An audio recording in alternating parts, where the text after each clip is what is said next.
په مزار شریف کې د اته ټیمونو ترمنځ د فوټسال پیل شوې سیالۍ پای ته ورسېدې چې ګټونکو لوبډلو ته د مراسمو په ترڅ کې ستاینلیکونه او کپونه ورکړل شول.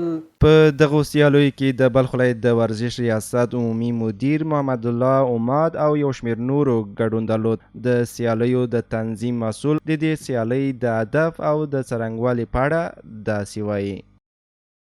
مسابقات میان 8 تیم بود که 2 هفته پیش برگزار شد. خوشبختانه امروز به فاینال رسیدیم و هدف از این مسابقات برگزاری مسابقات رشد جوانان و اتحاد همدلی است. په ورته وخت کې یو شمېر ورزشکاران دا ډول سیالۍ د ورزشکارانو د ودې او پرمختګ لپاره ګټور او اغیزمن بولي او د دا شان سیالیو پر دوام ټینګار کوي.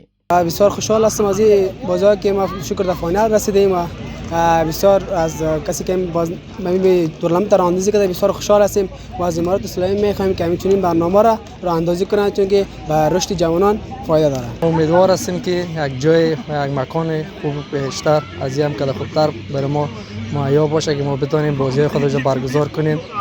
د سیالیو په پای کې لومړی، دویم او دریم لوبډلو ته کاپونه او میډالونه د اړوند مسؤلانو لخوا ورکړل شول.